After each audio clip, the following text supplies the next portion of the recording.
Hey, welcome to the Joe Scarborough podcast. It's great to have you here as always. And in a little bit, I'm going to be talking to Tedeschi Trucks. He's, of course, one of the great guitarists in rock music. You know, he's always on all the lists, whether it's Rolling Stone or Pitchfork, whatever list there is for greatest guitarists in music.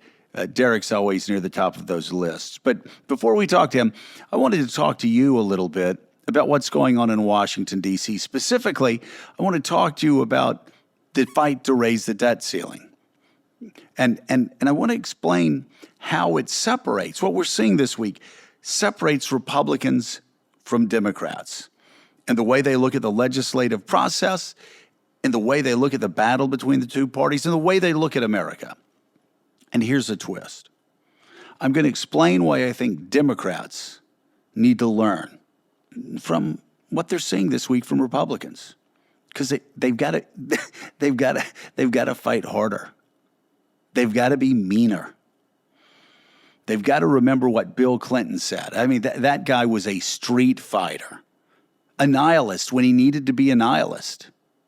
And he always said when he was campaigning or when he was fighting Republicans in Congress, he'd say, it's better to be strong and wrong than right and weak.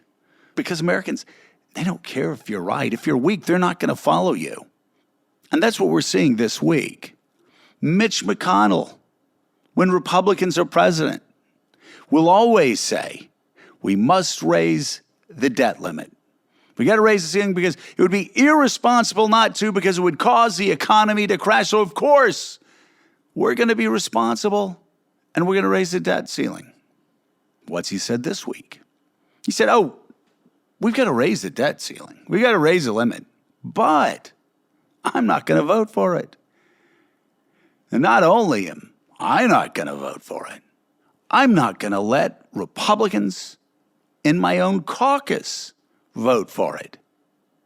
And not only that, I'm going to make sure we vote against the rules so they won't reach the 60-vote threshold to be able to even vote on raising the debt limit on the floor. We're going to block all of that. And we're going to try to force the Democrats to push this through on reconciliation. Now, of course, this week, Mitch also said, we'll give you a couple months extension, but that's it. And then we're going to let America default on its debt.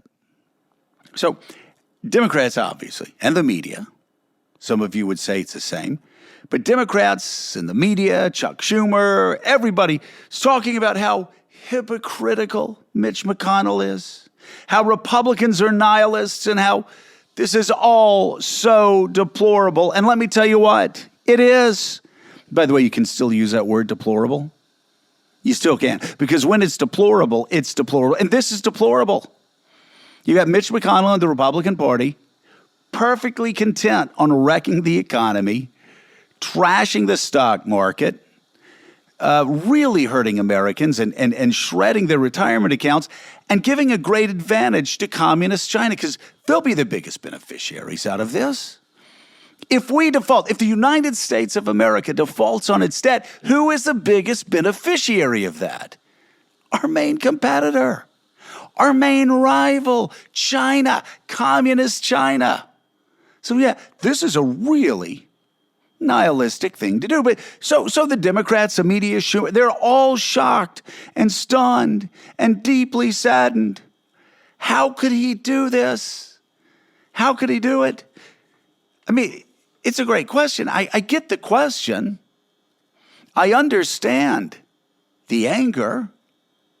But here's the deal. You shouldn't be surprised. I mean, not by this stage of your life. First of all, what you call this is politics. But this is a hyper-exaggerated version of American politics in the age of Trump. And we are still in the age of Trump as long as he dominates one political party the way he's dominating Republicans. But it happened. This has happened time and time again. You shouldn't be shocked.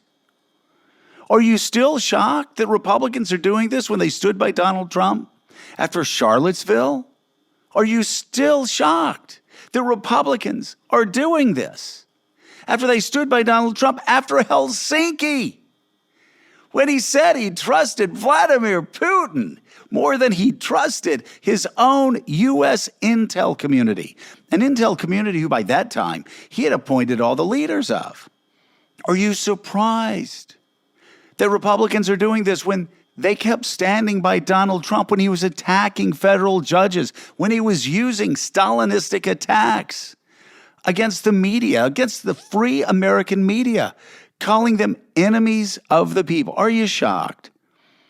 After he lied about the pandemic as much as he did, they still stood by him. They still stood by him, even when he called for the arrest of his political opponent 2 weeks before last fall's election. Think about that. Think about that. Donald Trump was trying to pressure his attorney general to arrest Joe Biden, his political opponent, who was ahead of him in the polls. And he tried to do that, just like they would in China, just like they would in Russia, just like they would in Belarus. Tried to do that, and Republicans kept standing by him. What about January 6th? Lindsey Graham, this is the end. No, Lindsey went right back to supporting him, saying there is no future. There is no future of the Republican Party without Donald Trump. Kevin McCarthy, the same thing, went after him for about 15 seconds on the House floor and then ran down to Mar-a-Lago to get a picture with him and to lick his boots. So at some point, you've got to stop being shocked. Can you be angry? Yeah, go ahead and be angry, be shocked, be stunned, be deeply saddened. I get it, all right? But after you get angry at the Republican Party one more time, maybe it's time to start getting a little angry at Democrats for not fighting back, for not knowing how to fight back. And this week is a perfect example, because when Mitch McConnell says he's going to trash the economy, Democrats shouldn't whine. They know that's what he's going to do. He's a nihilist. We get it. Republicans in the House, they're nihilists. We get it. Democrats should get it too. Stop being shocked. Stop catastrophizing. That's who he is. That's who the Republican Party is. They will torch the economy. But instead of whining about it, instead of whimpering about how mean Mitch is, they need to understand Mitch don't care. Republicans don't care. Donald Trump, he just doesn't care. None of them do. Your shock, your outrage, your catastrophizing, it just makes them smile deep inside. So what do you do? What do? You make them care. And how do you do that, you ask me? Well, as a former Republican, let me tell you how you do that. By fighting fire with fire. By matching their nihilism with your nihilism. And instead of going, I can't believe Mitch is doing, how could Mitch, I can't believe he's doing this, I can't. No, you don't do that. If you're Chuck Schumer, actually what you do is you go up to Mitch, go, oh, Mitch, okay, I get it. Okay, hold on, let me write this down. Now, you had said before, when Republicans were in the White House, that you were going to vote to raise the debt ceiling because it'd be irresponsible not to do that. Okay, I got that one. Hold on, I'm writing that down. Okay, and then now you're saying we need to do it again, but you're not going to vote for it, right, Mitch? Right? Is that right? And not only that, you're not going to let your Republicans vote for it, and you're not going to even let us vote for it on the floor? Okay. Well, I get that, Mitch, but here's the deal. When the economy starts burning, when you let the stock markets collapse, Mitch, when you destroy your own constituents' retirement accounts, when you give a massive advantage to communist China that they can't believe you're stupid enough to do, when you do that and you allow the Chinese to tell everybody across the world, our friends, our enemies, our allies, our adversaries, all of them alike, you'll allow China to say, look how dysfunctional the United States of America is. They're defaulting on their debt. When you do that, Mitch, this is Chuck Schumer talking, or what Chuck should say. Let me tell you what I'm going to do, Mitch. I'm going to sit back. I'm going to laugh. Because you know what I'm going to be doing while I'm laughing? I'm going to be calling a fucking vote every day. Every fucking day. And I'm going to call senators out every day. And as the markets are crashing, as your constituents' retirement accounts are going up in smoke, I'm going to call the vote. And guess what? There are going to be 50 Democrats that are going to be voting to raise the debt ceiling, to pay off our debt. Hey, Mitch, to pay off the debt that we accumulated under you and Donald Trump. This isn't future debt, Mitch. And you know that. And your constituents will know that. Because they may not be paying attention now, but when their retirement account goes up in smoke, when the economy crashes, when you got China holding parades, and they're carrying posters of Chairman Mao and Deng Xiaoping and Mitch McConnell for destroying the U.S. economy, because you're going to be a hero. You're going to be right there with Mao. They're going to fucking love you in Beijing, in Shanghai. The communists that have just trampled rights in Hong Kong, they're all going to love you.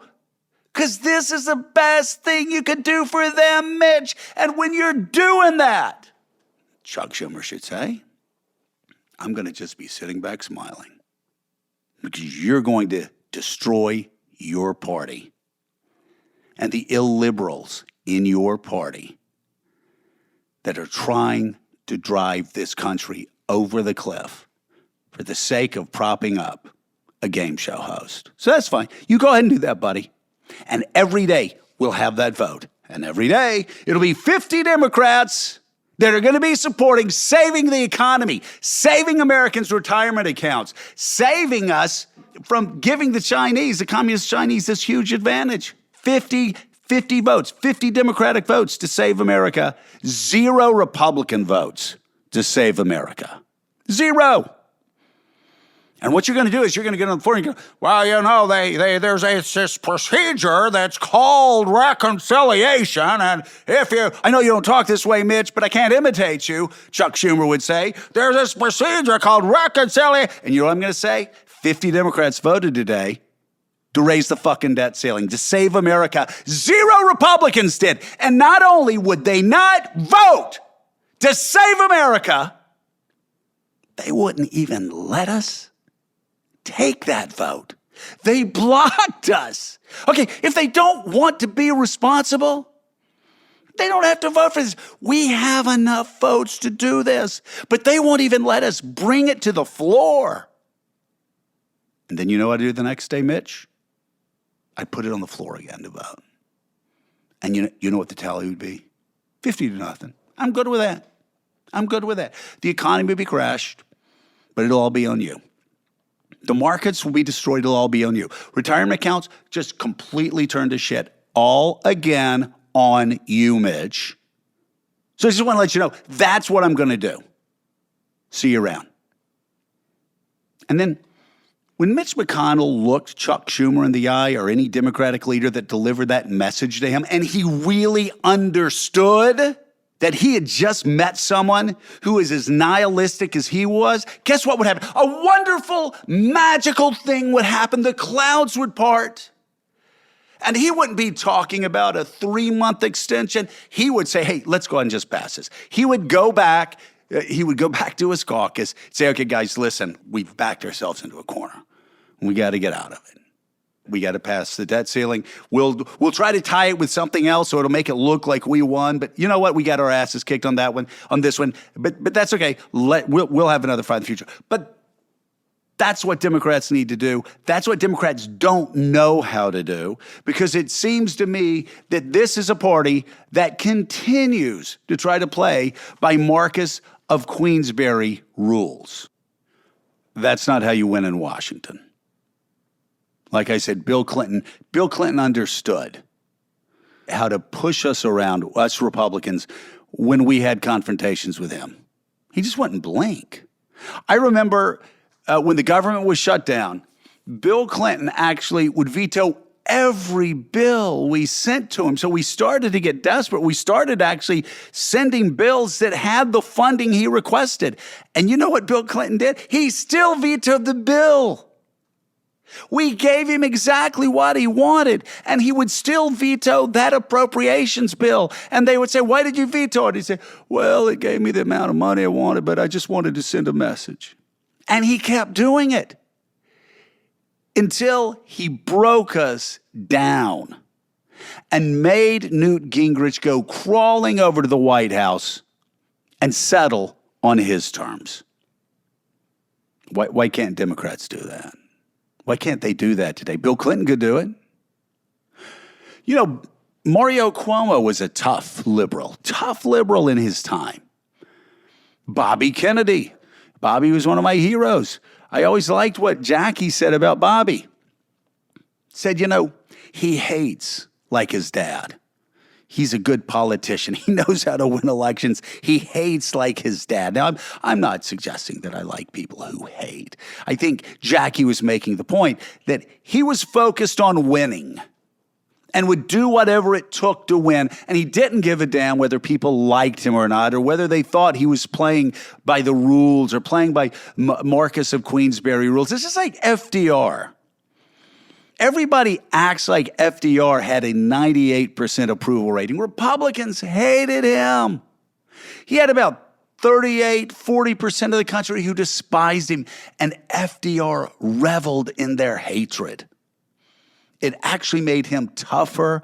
It made him sharper. It made him stronger. And if you don't read about it in the history books that much, well, that's because they want to paint a prettier picture of what went on. But you have to be tough. I mean, even when I ran back in 94 the first time, over in my little campaign office, I had a sign, one sign up, and it said, I quoted General MacArthur, "There's no substitute for victory." When you're going into the campaign, that's how you've got to think. And you don't think, hey, I just want to win by one vote. Or I just want to win. I want to get 51%. No.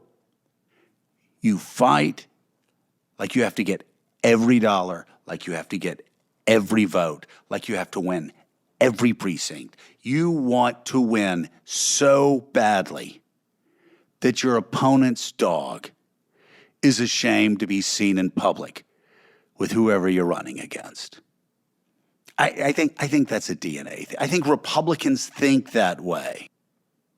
Democrats don't, but they need to. They really do, because you can't change the world if you don't win elections. And you can't turn your elections into mandates unless you know how to fight like the person you're going up against. And whatever they're willing to do, you need to be willing to do that, except you need to go a step further and just go into every fight knowing there's no substitute for victory. Failure, not an option. Whether you're talking about the debt ceiling, whether you're talking about voting rights, whether you're talking about whatever issue matters to you the most. And there's so many issues that matter today because we've got a party. Let's face it. We've got a party with the Republican Party in Washington, D.C., that's willing to destroy the economy. They're willing to hand this massive advantage over to the communist Chinese. And I just don't think it's in America's best interest for Democrats to allow them to do that. So get in there and fight like hell. The future of the country is depending on it. We'll be right back.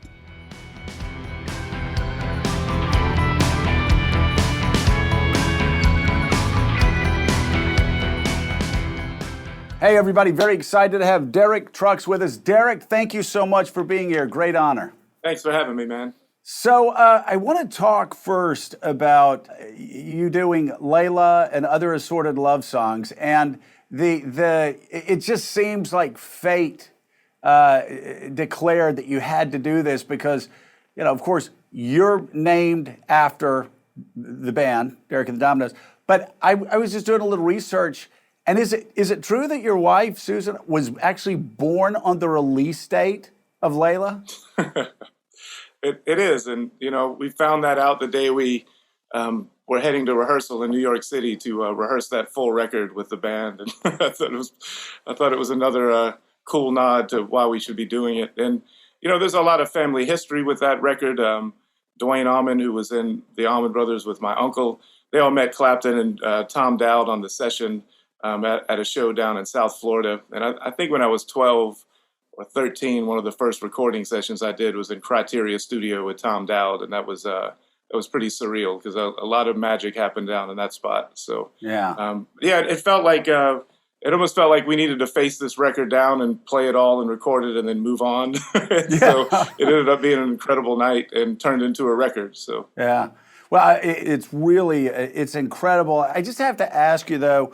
You obviously grew up with the music. You said your dad would play it as you were going to bed. It was like in your DNA. That said, what was it like when you were even growing up with it, when you're in front of the audience and you hit that first riff on Layla that we've all heard a billion times, and every time it's just as magical?